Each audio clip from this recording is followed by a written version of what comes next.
System Shock 2 is one of, if not the most influential survival horror game ever made. It changed the structure for survival horror games for the next 10 to 15 years.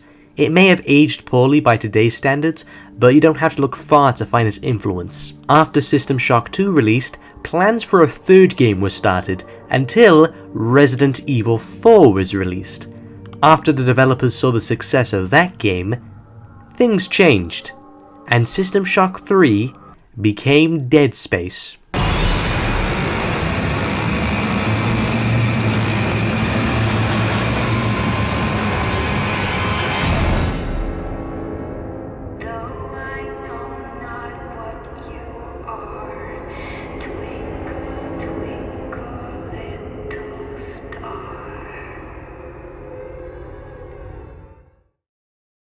Dead Space released in 2008 to critical acclaim. It had unique gameplay that stood out from most survival horror games at the time. It was also released at a time where survival horror games were becoming less and less popular. It sold over 2 million copies and is considered one of the best survival horror games and one of the best video games ever made.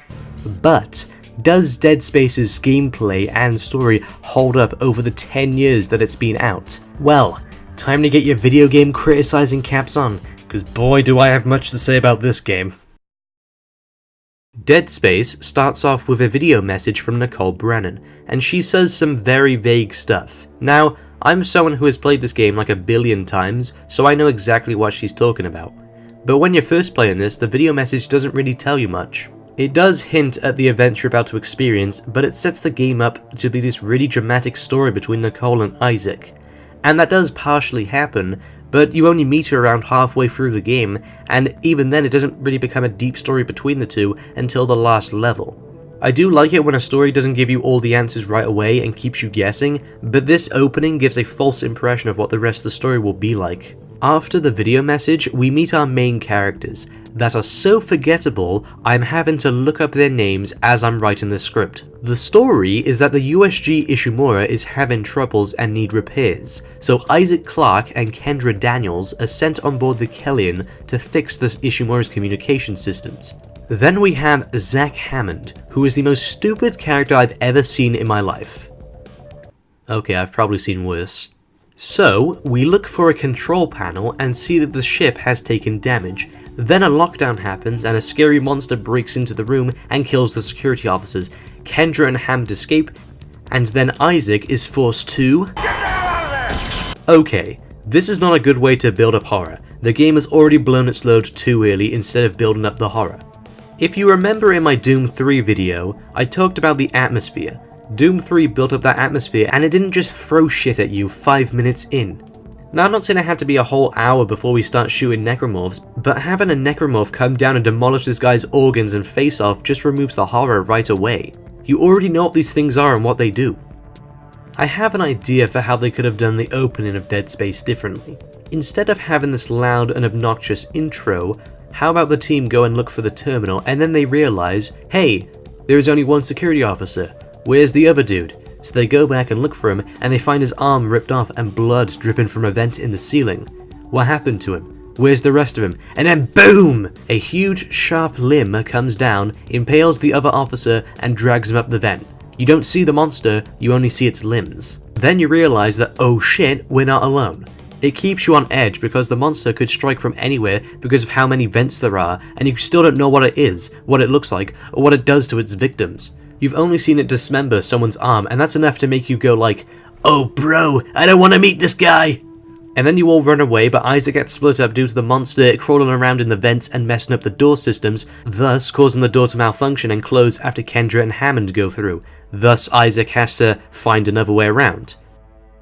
I don't know if you agree with this idea for an opening, but I think this would be a great way to build up tension without blowing the game's load that early. So, getting back to the actual game, Isaac runs away into an elevator where this scripted sequence happens.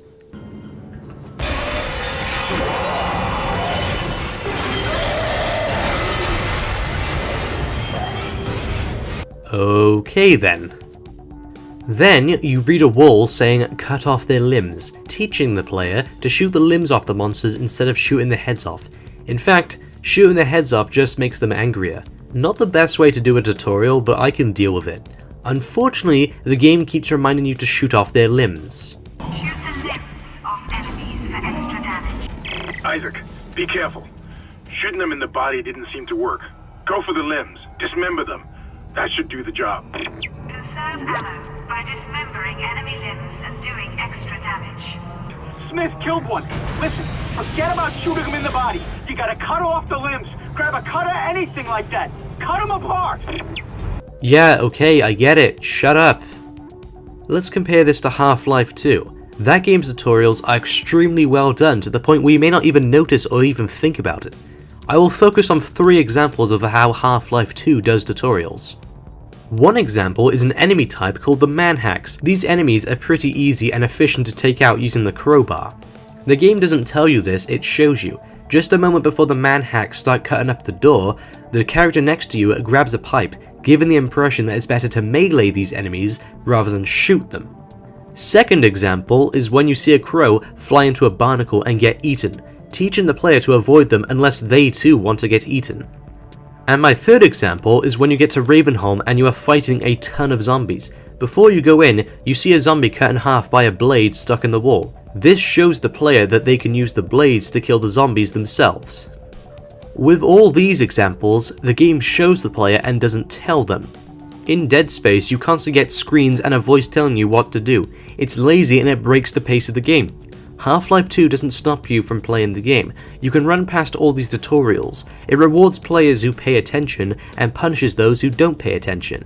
This does also play into the most important aspect of Dead Space and the most important aspect of any video game.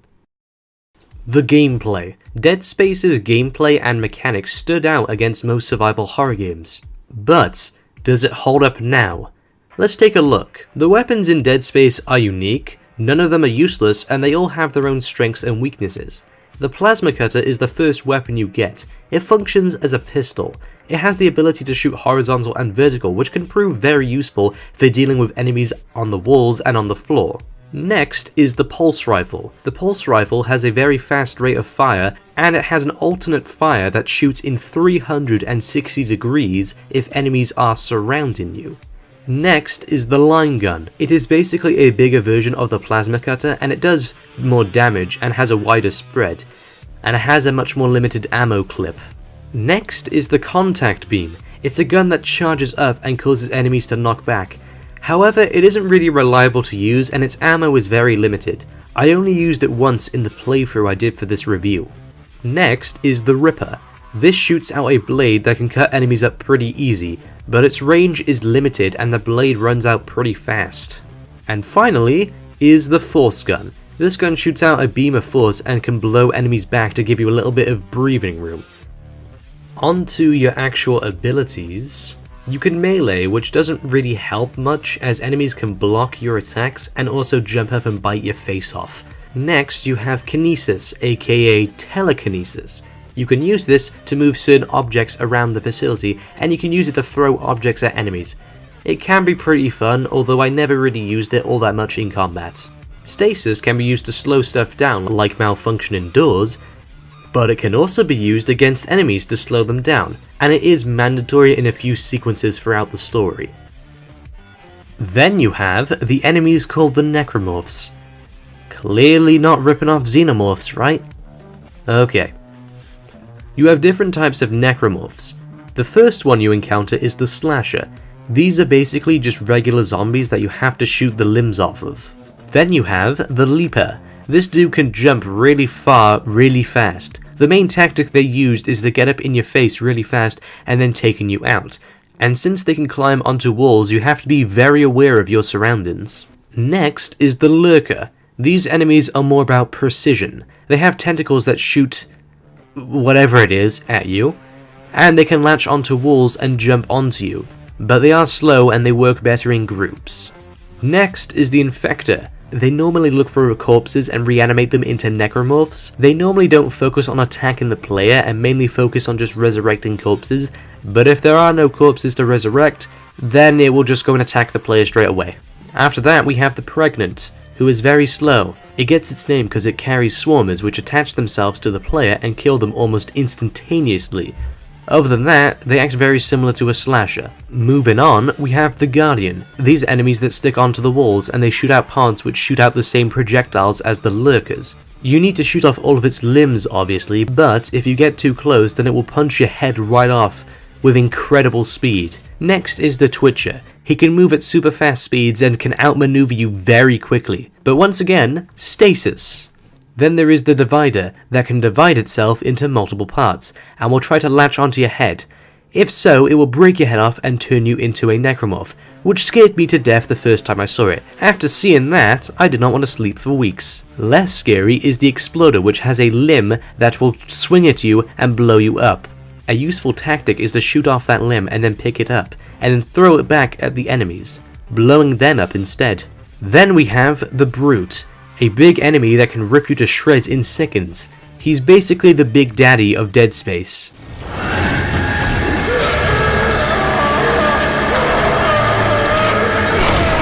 Only he's not as scary. You can either shoot it in the back or shoot its arms off, which cause it to throw these projectiles out at you, which you can throw back. And finally, we have the Hunter. This enemy can't die. Its limbs regenerate even after you shoot them off. You can only run away from it, and this is a pain to deal with. Ugh, that was a long list. But this is what I like most about Dead Space. Each enemy offers a different way to play the game, and you have to use different tactics in order to take them down, and when combined with other enemies, it kind of becomes like a game of chess. Your pieces are the weapons and abilities you have, and the enemy pieces are the Necromorphs that you face. They all have attacks that can be avoided as well. This is very well designed gameplay, and seeing as you can have a different loadout and different playstyle on each playthrough, it means that no playthrough will ever be the exact same. Now onto the level design. Dead Space gets visually repetitive. Every part of the ship looks the exact same. It doesn't ruin the game, but I would like to have each location have a unique style and look, which is what they did in Dead Space 2, and I appreciate that. The level design itself is varied though. You have claustrophobic corridors, wider open spaces, and multiple paths to explore. The game allows you to go wherever you want. You can always return to certain areas after all of your objectives are complete. Something missing from Dead Space 2 and 3. You also have zero-G moments, which are pretty fun, but I do think they improved upon them in the sequels. You can also upgrade your weapons and Isaac's health and oxygen. You can also upgrade stasis and kinesis too. So overall you have great level design and great gameplay to play around with in the levels. And there are many moments throughout the game where you can do some pretty badass things, like this.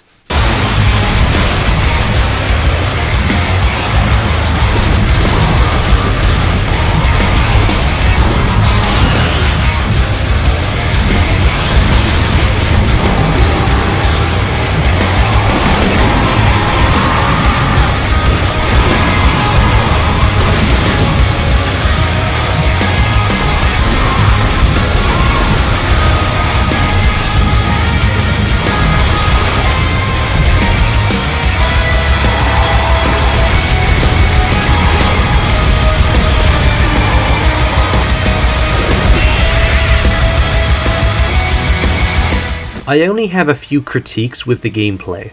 Sometimes the game doesn't give you many resources to fight the 200 billion enemies on the screen, and the level design in the last few areas can feel a bit cheap. I also played on Impossible mode for this review. I feel Impossible mode is unbalanced. You can die in 2 melee hits from a Necromorph. 2! So upgrading your health is vital in this mode. I also really don't like the Hunter. It isn't fun having to face an enemy that I know I'm not going to win against. And the only times in the game where you can beat it is only when the game says you can. It restricts you. I also hate the Twitchers because they move super fast, which, yeah, I know is the point, but Isaac is very slow, and a lot of the time when you die against these guys, it just feels like cheap bullshit, rather than actual well-designed enemies, because they move faster than Isaac can react. The only way I was able to beat them was by memorizing the locations they spawn in and killing them immediately. I'm fine with the slashers being able to run fast because you can counter that, and if they do manage to attack you, then it's your fault. But when you have an enemy moving this fast, it's just like the game is just saying too bad. Some people say the controls are clunky, and I would agree with them. The sequel has definitely improved on the controls of Isaac, however it has never really been a huge problem with me in this game, it's more just been a slight nitpick. But overall, Dead Space has solid gameplay that stands out from other survival horror games, and it's what keeps me coming back to this game. Unfortunately, the story of Dead Space has aged like unrefrigerated milk. So after being separated, Isaac meets up with Kendra and Hammond. He has to repair a train car in order to move around the facility. After fixing the train, or tram, Kendra and Hammond are moving throughout the facility and Isaac is not far behind. Hammond and Kendra try to find out exactly what happened, and Hammond decides to finish their mission on fixing the ship. Why? Why try to fix this place when it's infested with space zombies? They're just gonna wreck it even more, you idiot. This is especially weird when later in the game, Hammond straight up says fuck it and decides to abandon the mission and get off the ship. Why didn't you just do that earlier, you moron? Anyway, they try to fix their shuttle and it explodes. Okay, how does Isaac survive the explosion this close? Okay, plot armor, I guess. Now, if you're reading the text logs and audio logs, then you can find out what happened. The captain of the ship was an agent of the Church of Unitology, which is a religious cult, and he was assigned by the cult to retrieve the red marker from Aegis 7. After CEC employees discovered the planet and how many rich resources it has, they decided to go onto the planet. They discovered the red marker, and then they passed on this information to the church. Now, there is much more that goes on in the lore past that, but basically, when they brought the red marker onto the ship, people started experiencing extreme hysteria and paranoia and hallucinations. The captain was ordered to halt the extraction, and he refused. Because of this, the captain was declared unfit for duty and killed by Dr. Kine. There was a colony shuttle that was unknowingly carrying a Necromorph, and thus the infection started once the shuttle got back to the Ishimura. Then a distress signal was picked up by the CEC, and the Kellion was sent to it. Hammond states he doesn't know anything about the red marker, and Kendra doesn't believe him for obvious reasons.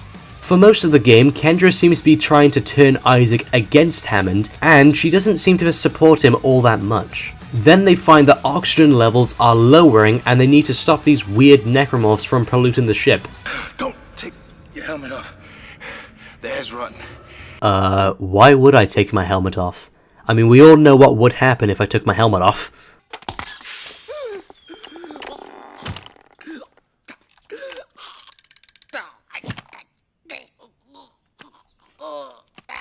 Isaac finds Nicole, and she isn't acting right. She opens a door that allows Isaac to get a specific item that he needs. She also looks like an anime character with a face structure and a hairstyle. Eventually, they decide to send a distress signal to a nearby ship, the USM Valor.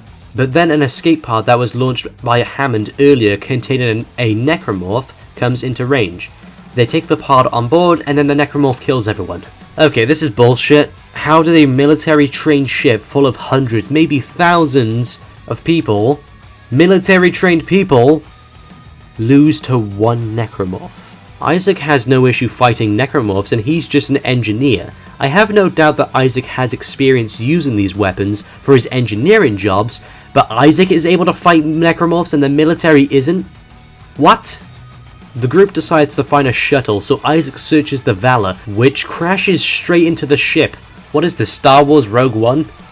Anyway, Hammond dies by a brute, and then Isaac escapes the Valor. Now it's just Kendra and Isaac. Isaac then meets Dr. Kine, who says that we need to use the red marker to beat the hive mind, which is a central intelligence controlling the Necromorphs.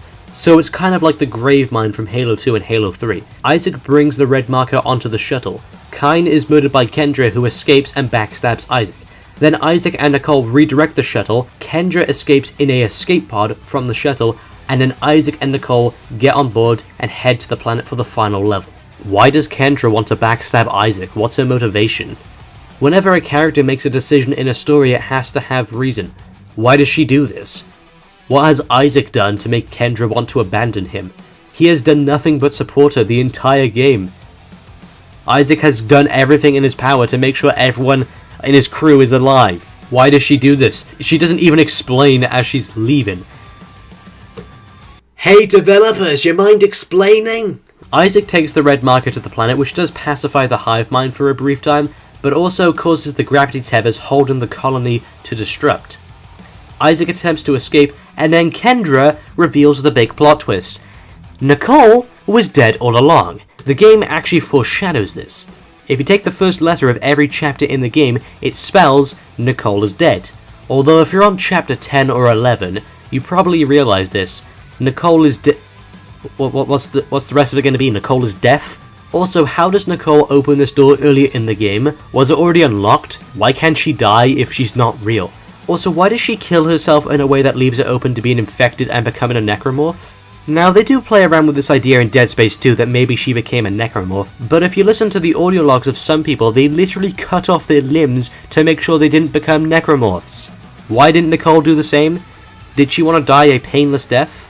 I could understand that, but come on. Also, why did Isaac never watch the video to the end? Did he not have the rest of the video? Did he not want to watch the rest of the video? Did Kendra have the rest of the video? And if so, why? Did Kendra know Nicole? I know it may seem like I'm rambling at this point, but the story of Dead Space 1 really has not aged well. Anyway, Isaac runs for the shuttle and the hive mind appears. It kills Kendra and Isaac fights it. Speaking of which, let's talk about the boss fights in this game. There are 3 boss fights in Dead Space. The first occurs in Chapter 6. This one is called the Leviathan. I love this boss fight as it incorporates zero gravity and it feels like you're inside a washing machine fighting a spaghetti monster. It's awesome. Next is the Slug, which occurs in Chapter 8. This boss isn't really all that fun. It's basically a repeat of the most annoying part of the game where you have to use a cannon. Even on impossible difficulty, I walked right through it. Then there is the final boss, the Hive Mind. It does look pretty similar to the Grave Mind though. The first part of the boss is just you dodging its attacks, and then you attack its weak point for massive damage. Then it grabs you and tries to devour you. You have to shoot its weak points even more, although I don't understand what's stopping it from just eating Isaac right now. Then you shoot it some more, and it sways around and falls. Isaac then makes a run for the shuttle. So the door just opened by Isaac hitting it? What? Isaac escapes, the hive mind is dead, and Isaac watches Nicole's video one last time.